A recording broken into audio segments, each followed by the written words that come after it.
Oh, good day, everybody. It's Rich, and they're trying to kill me, and I'll explain why. Here's Crystal. Hello, Crystal. Can you say, I love you? I love you. Yes, and we love you too. But look, to be honest, they are trying to kill me, and I have already been killed. I'll explain. 5 nights ago, after much systemic persecution, someone came to my window, called me a faggot and a rapist, and I'm a dog, I'm not a family man, and I released a website called killim.info, which is what the systemic oppression actually fucking did to me, and I suicided in Werribee Mercy Hospital in January, February, March of 2021. It is not okay that I have thugs coming to my window threatening to kill me. It's not on. I've spoken to police, they won't do anything. I've spoken to the people who investigate police, IBAC, they won't do anything. They rejected my whistleblower complaint. I'm framed in a number of ways. Number one, innocuous, zero emotion Steve Icenides, my former partner of 5 years who I was engaged to, kept me in a slave-like coercive financial trap. While he worked for ASIO, the secret police, I was on a disability pension, earning $400 a week and spending my nest egg. He was making 400 grand a year or something like that. It is unequivocally undeniable that I should have a small portion. I don't even want the money. This is not about money. It's just about survival. I've got to nip it in the bud, and I think that's one of the places it's coming from. And I will give $100,000 to anyone who finds me a lawyer or an agent to act on my behalf for all these systemic issues that are attacks, vilification and victimisation on me via proxy, via agencies, statutory authorities, local, state and federal politics, and has framed me. Not until I suicided in hospital and came out did I realise this. I had made a complaint about a doctor years ago, and I fought with much frustration with every agency kicking the can down the road, watching me become distressed at the pure frustration of being gaslighted, ostracised and rejected, despite unequivocal evidence in a sound recording, which was innocuous at the time. I thought I was going crazy, so I recorded it.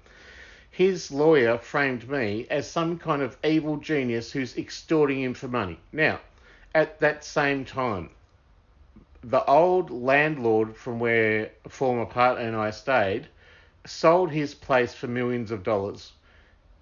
I accidentally emailed him the pictures I drew of his house.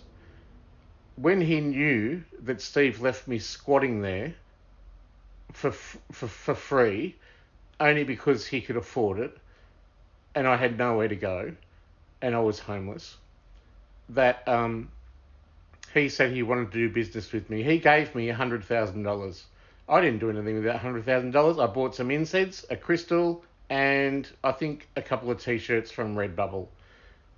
A couple of weeks later, I got a call, and he said, it was a mistake. I've actually been in a psych ward, and someone had been in his ear, obviously, but even if he's mad, but whatever. So he said, I want it back. What did I do?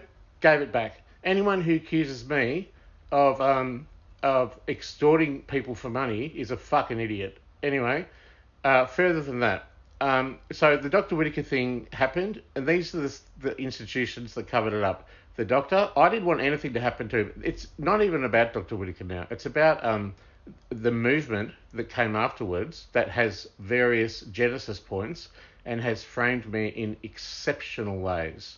So watertight, my family and all my friends have disowned me. I've been, how funny, I've been called conspiratorial. Now, this is what happened. I complained to the doctor and went to the Health Complaints Commissioner. They rejected it. They're all in cahoots with one another. Now, they notified AHPRA.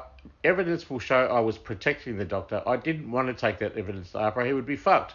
I wanted an acknowledgement that I had severely and explicitly expressed my desire to die. He didn't give me help, and he offered medication that I then overdosed with. My poor memory is bad. A stream of consciousness type guy. But when I got to Susie's, after my dear friend Nathan Turnley suicided, beautiful spirit man from another mother, seventh dimensional heaven, he died, and I only knew him and he only knew me. So when I saw his body in the box and I had no one to grieve with, that was very hard for me. I was isolated anyway, doing a PhD, and that's the time I overdosed. And when I went to Susie's, I found the letter. It mentioned the doctors I was seeing, and also a sexual abuse case in which I didn't know if I was framed yet. I can't remember, but anyway, my own sexual abuse case in which I remembered stuff that had happened to me, and this was a huge issue coming up to be dealt with my consciousness, although I'd always remembered it.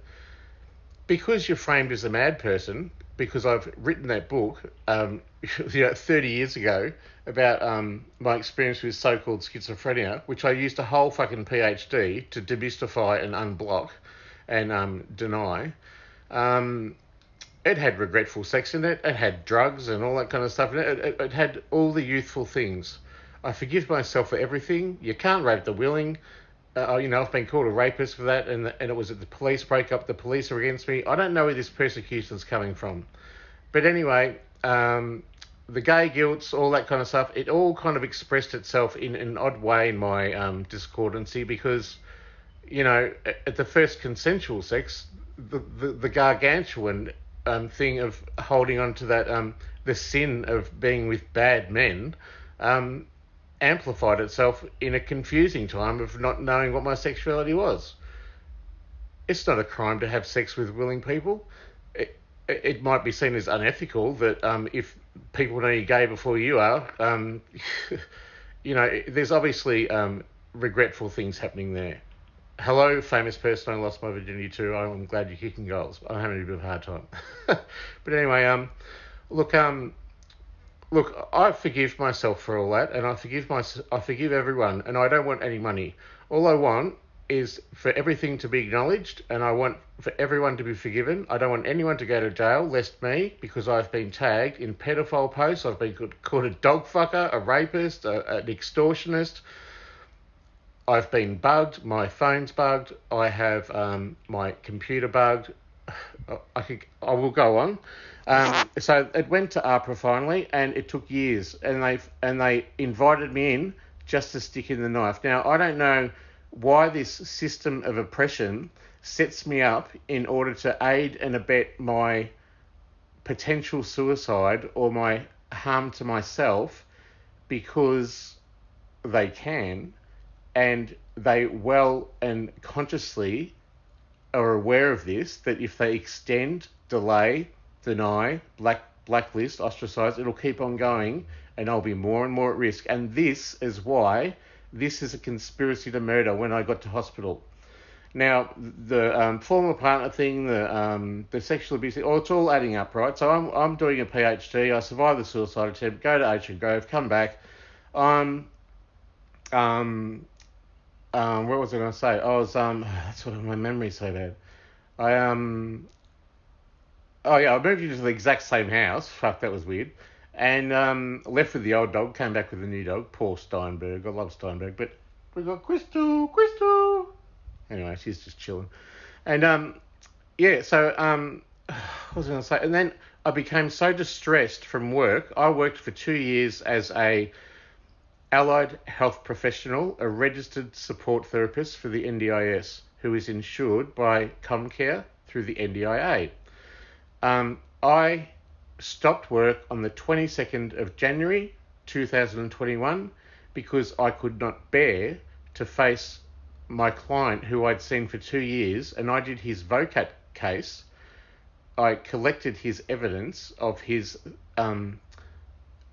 child rapes and incest over 2 years, which I thought I was okay with. I was just doing a job. But I came to the day where I was fighting my own sexual abuse case for over nearly 3 years through 5 different lawyers. They were consciously, I know now, kicking the can down the road to make it unpleasing and unpleasant for me and stressing me out and trying their best to, through the systemic agencies, because if I got justice for one thing, all the others would fall over.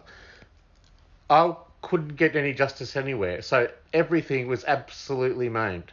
Now, these 5 lawyers I went through took 3 years for it to get in front of the magistrate. That lawyer, yourlawyer.com.au, did not even give me an outcome. That is illegal. I complained to the person who was responsible for investigating legal people, and they towed the party line too. Also with APRA, I complained to NHP OPC, the investigative body that investigates APRA, and all of those people denied that recording even exists, and it is permissible under, I didn't know, but the Surveillance Act 1999, I think it is, in Victoria. So that is absolutely legal tender before a court. Think I can get a court? No.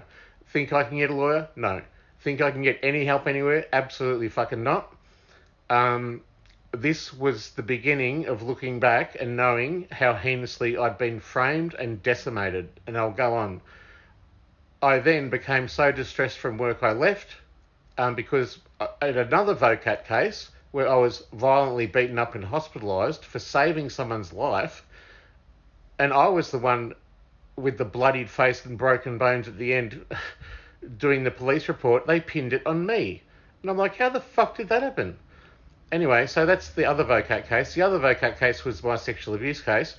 They let it go for so long that the ombudsman, I lost my rights appeal, and I begged them for an outcome or some evidence, and I threatened the law firm. Nothing could go my way. I didn't know why. I didn't understand why nothing was working. The magistrate finally wrote to me. She's fucking crooked, and she says, you were doomed to fail from the start. Now, that's fairly colourful language for a sexual abuse survivor, I've got to say. Anyway, that all went down, and I became distressed.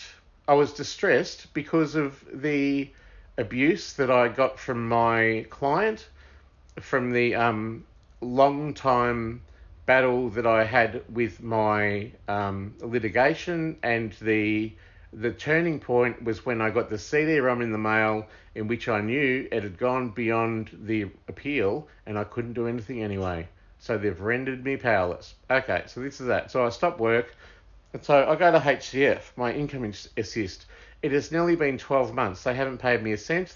Because I've got a public profile of someone with so-called schizophrenia, they said it was a prior existing condition. They argued many times. I've written to the CEO. I've complained to the Ombudsman. I've been to the police. I've been to IBAC. I've been to the Commonwealth Ombudsman. I've been to the State Ombudsman. None of them see any problem with them not paying me. I've gone to the Small Business and Family. I've been to business. I've been to everyone. All the statutory organisations, .vic.gov.au and .gov.au, intensely and attack me or deny, delay, reject, blacklist, ostracise, and they do it via... you're coming for a cuddle. They do it via a systemic attack that's prolonged, it's over time, and it is attacking me in a silent way through proxy. I know that's hard to believe, but once you add it all up, it begins to render this incredible persecution that ended in my death. So I advertise on my website, I'm losing my shit. My doctor's rejected me because he knows of the Whittaker case and he knows I'm going to fuck him up, and I threaten him. So he decides to leave, threatening me with fraud. And then, I'll try and be succinct here because it's a short video, introductory video to this website. But killim.info is about how I was killed in Werribee Mercy Hospital. No one advocated for me. No one stood on my side. And I didn't need mental health help. I needed litigation. They locked me up. Dr. Kumar was a guy I'd known 12 years ago. He knew of the ASIO stuff. He knew of my partner. He told me to get the police. And I'd actually recorded Steve admitting to me, because I was afraid for my welfare, of him admitting that his $1.3 million that he invested in an offshore tax haven was busted for him from ASIO, his place of employment, who gave him a slap on the wrist, and he got off with a fine. And he threatened me with hitman, and he also stole my car and all my goods and all that kind of stuff, and left me homeless. So really top guy, present at a murder, all that kind of stuff. Just legendary. So anyway, it sounds like a bit of a James Bond film, but life's never boring. And I ended up in the fucking clink, and of course my reputation precedes me. He records things. So fucking look out. They've confiscated my phone, they've stripped me of my clothes, my laces, everything. For 4 days, they rejected my medication that I did need, and they incorrectly diagnosed me as delusional of persecution. But in actual fact, by the time I left after my suicide attempt, which was deemed fatal and a lethal injury via the Freedom of Information legislation from the Office of the Chief Information Commissioner that I had to fight for, I was dead. I was dead. That was it. It was that serious. I'd forgiven everyone. It was so hard to do. I didn't want money. I wanted out. I'd had enough of suffering. This systemic persecution and oppression had rendered me a voiceless, incarcerated, I knew I wasn't mad. I was cast as that, with so much stigma and persecution, just like when they fired me from The Age, when the Herald Sun got my words and put my descent into madness on top. Gee, what top blokes they are. Anyway, we could go into that, but I won't. But and I took that to VCAT later on, and I failed. And VCAT's supposed to be calling me today about all these issues. They're going to fail me again. And I'm being set up to fail left, right, and centre now. Try and be quick. HCF rejected me. They said if I get work cover for the same thing, then they'll pay it. So I go to Comcare. Comcare accept me, then they reject me, then they accept me. Then Paul Fowler, the guy at the head, he rejects me. Paul Fowler used to be the guy that runs WorkSafe. WorkSafe refused to help me with my appeal. In the meantime, my internet's being bugged. I'm framed, I'm followed, I'm under investigation, I'm banned from so many agencies from calling them, including APRA, Mental Health Complaints Commissioner, and all these other places. I'm being black banned left, right, and centre, and I'm suddenly piecing together this huge, epic monstrosity of a force that's invisible and faceless, and I begin to threaten people. Now, I had cases going back years with the Australian Financial Complaints Authority, and it was worth, from a super perspective and a bank thing and other issues, up to nearly $2 million. I begged HCF, my insurer, and AFCA to release those overdue determinations and come to the point and provide me with some prosperity.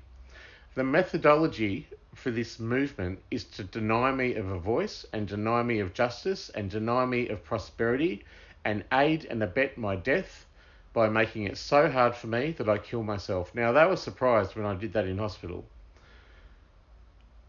I was surprised when I did that in hospital. They locked my dog up for 4 days in this house. I said to the guy, if that had been a child, you'd be in fucking jail. I hate psychiatrists anyway. But, anyway, so AFCA, Australian Financial Complaints Authority, they refused to act for me and dumped all my cases, or not dumped. I don't even know where they are now. I'm afraid to contact them because they've blackmailed me that if I contact them, they'll drop them. I don't want to contact them and lose $1 million. Who does? I'm not after money. I don't want money. All I want is a simple life, free from persecution, and fucking hitmen coming to the door, and fucking, being the scapegoat. The scapegoat is the archetypal Jungian figure that people consciously or unconsciously pin their sins on and send out into the wilderness to die. Now, I'm a pretty fucking legendary guy. I've got a PhD, I've fucking done all this advocacy work, I'm a creator, I'm loose, I'm fucking free, I'm decadent, A lot of people are fucking jealous of my life. You know, it's a real Aussie thing to cut that cunt down, you know, if we was too good and having a good time. And fuck, I've had some good times. Yeah. But anyway, that aside, where was I? I forgot what I was going to say. So all these systemic organisations have failed me, one by one, over and over. A year goes past. A whole year. I'm rejected from the hospital under a duty of care, but I'm squatting with no money, no food, and no car, and no job now that I've been exonerated and I've been bankrupt. So, and none of that would have happened if I had have got the money that I was duly entitled to. I wouldn't have had to go bankrupt for 30 grand. Anyway, now I've lost my job. So, apart from having being a bit kooky and fucking, distressed from the systemic oppression and having survived death, I mean, they killed me. They actually killed me. It was many sticks in the faggot of oppression that fucking knocked me on the fucking head. I actually died in that hospital. If anyone wants the old Rich back, half his memory's back there, and I'm a new person. I don't trust one person in the world. I can't go to the police. I've been to the police over and over. They keep coming to the door. I keep recording them, reporting crime. Nothing's done about it. I am blacklisted, whitewashed, rejected. Systemically, across the board, right to the top. I've got letters from Greg Hunt. I've got no response from fucking Katie Hall. I've got no response from fucking... what was the other guy's name? Mark Dreyfus. None from Adam Ban. I've spoke to Dan Andrews, and he seemed to acknowledge that I was mad, but none of the injustice issues. So he sent me to the hospital, Northwest Sarah Mental Health Service, which is, of course, where I've worked, because I've fucking worked everywhere, including the Age of the Herald Sun. And they had a conflict of interest, so they couldn't help me. So they referred me to the Werribee catchment, which was the hospital where I tried to kill myself. And as if I'm going to go there. Like, I was released to their community health service. I saw a psychiatrist twice in 10 months. That is more than a bad public mental health system. That is an arm of an hospital that absolutely knows that I'm going to try and get a conciliation or at least an apology or a suum for the systemic murder that happened over years.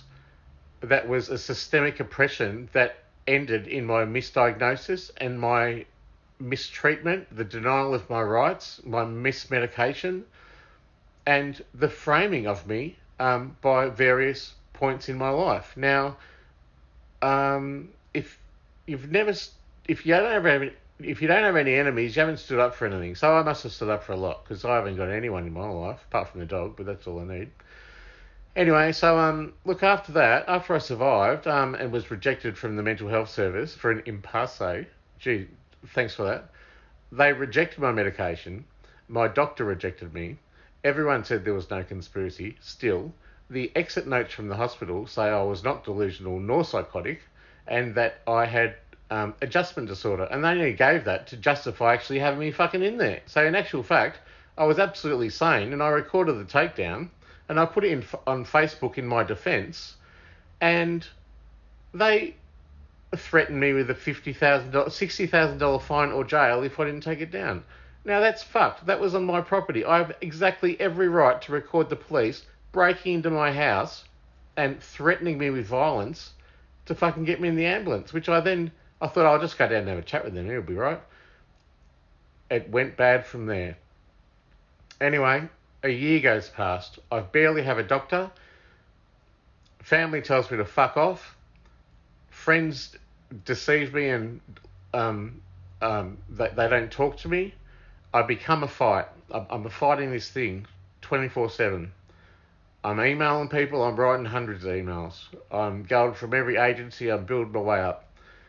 So it goes from Comcare, and that Comcare's rejected me. That gets sent to AAT, the Administrative Appeals Tribunal. That's in a couple of weeks. That's doomed to fucking fail, because that's under the Attorney General's Department, Michaelia Cash.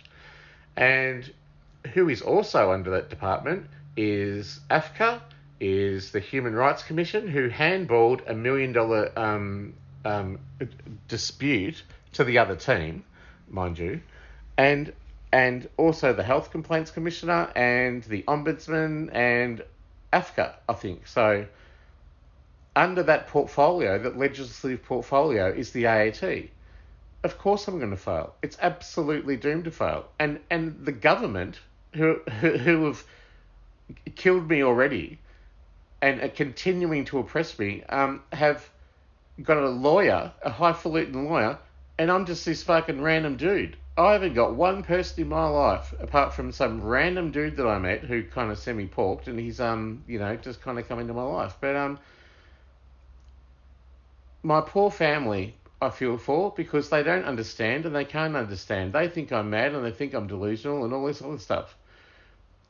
They choose small-mindedness and they choose ignorance. And I feel for them because it's partly not their fault. It's how they've been raised and what they're willing to accept as part of the facade of the outside functioning, beautiful Brady Bunch family that we are. But as we know through research, every family is dysfunctional. And they all have usually a scapegoat or a black sheep. But anyway, in amongst all this, I have all this evidence, and it's all on my email. What happens next? Micron21, who are the email people who have hosted my website, taken over from White Dog Green Frog. Hi, Brian. Thanks for sticking up for me, mate. And took it over. They accused me of being conspiratorial. What a joke. And they knew I was in hospital and knew there was a court case, but they just went out of their way and they deleted every email, every website, every domain, intentionally destroyed the backups, and maimed richmclean.com.au, which is also my ABN and my business, where I earned $100,000 a year for a few years, and intentionally financially fucking desecrated me and ruined my digital identity, my intellectual property rights, my copyright, and ruined every opportunity I had for actually doing my appeal, for going back to work if and when I was ready. And so that was fucked too. So I went to all the right places. Business.gov.au, they didn't give a fuck. They said go to the Small Family and Business Ombudsman. Went there, they didn't give a fuck. Went to the Communications Ombudsman, they didn't give a fuck. If it's got a .gov.au, it's pitted against me. I should not have to burden hitmen, whether they be thugs or fucking just someone because I'm a famous person, or because my address has got out, or because I've been maimed, framed, scapegoated, whatever the fuck you want to call it. It's not right that I think lovely person and bit of a coming under the bar legend, just confident, not arrogant, is being heinously, systemically oppressed by this vast network of attacks via proxy. Even so, I went to get some of my NDOs funding. They've rejected every one of my claims. I can't believe it. My situation now, I'm squatting. I haven't got a cent. I find it hard to feed the dog. I've made this website, killim.info, because they are going to kill me. They are going to kick the can down the road so far, because it's too far now to travel back. If that original recording by Dr. Whittaker gets heard by a court, he's done for a medical malpractice of professional negligence. And all the other crimes that come so thick and fast after that, the former partner dispute, the vilification by the age, the framing on public television. So many things have happened. I'm a public figure. I've spoken in Parliament. You know what? When someone's kind of a big figure, there's a really Aussie attitude to fucking cut them down. And I've been cut down. Now, I've been called all sorts of things. I've been framed. I've been tagged. I've been hacked. The computers, everything. I can't even have a wank without someone fucking coming to the window and calling me a dirty faggot. Anyway, so I live in fear. I live in poverty. I have lived on about $80 a week for a whole year. I have begged and borrowed and tried to pay my friends back, and the people who have helped me. You will always be remembered. And at this point, it is death or victory. I'm not going to kill myself. I'm not suicidal. I enjoy life. I look after my dog. I don't need anyone. I know what I am. I know who I am. And I know what I'd die for. And I know what I am capable of. And I am strong and resilient. That is my superpower. You can expect that I'm not going to give up. And you can expect that you will have to kill me. And this is my insurance policy for when and if I die or are killed, then you all have a little bit of blood on your hands collectively. That's the sin of this thing, is that it's death by thousands of stonings. And, you know, there's got to be one pimp at the top who's responsible for actioning all this, and there's a few suspects as we go along. But that's the end of my rant. This is killing.info. It's Rich McLean. I'm offering to, if anyone donates to, or I'm offering actually $100,000 because that's I'm worth about 50 grand on paper. That's what they'll kill me for, and I can overturn this country. I got letters from Greg Hunt, mate, and all the other dudes. You know, the big ones, Jack Heath, same CEO, all these other people. I know what I am, and I know I'm not wrong, and I know I'm sane, and I'm a bit kooky, but I have never meant harm on anyone. I've forgiven myself. I forgive everyone else. If I get my way, no one goes to jail, but the insurance does pay the fucking bills. And I only want a simple life, moved from this house in another location, hidden, free from persecution. If you donate, I will give that money back to you when I win, and I will give you 10% on top of it and another 10% to agency of your choice, which is a reputable charity. Or I will give $100,000 to the person who puts me in touch with a federal litigation expert, because I know Comcare is going to fail, and I'm going to have to go to AET. That's going to fail next week. And then I'm going to have to organise myself in much distress and in poverty to try and take on the fucking government. So this is my story. I'm Rich McLean. I'm signing off. Oh, so tired. It's so exhausting.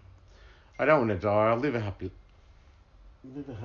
life. And Crystal, you going to say goodbye? You going to say goodbye? Oh, my baby, she's still got her lead on from this morning. See everyone.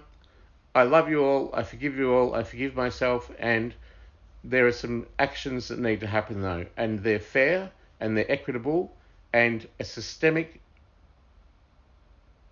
persecution to pervert the course of justice is illegal. Victimisation is illegal. Slander is illegal. Malpractice is illegal. They can't get away with it. I know what I am. I know what I'm worth. And I'm going to put my big boy shorts on, and I'm not going to fucking back down. So, you can all expect to be hearing from me. All right. I forgive you all and I love you all. I hope I have my friends back one day once you understand what I've been through, because it's been so hard to explain. Anyway, thanks all. Please consider donating so I can eat food. I know I look a bit porky, but that's because I'm a fat cunt. Oh, sorry, I shouldn't have said that. All right, I'm going to go now and post this to my website. Thanks so much for listening, and it really, the gist of it, if you can't be kind to someone, at least don't hurt them. But to ignore this, that hurts me. So consider that, please. Okay, all the best.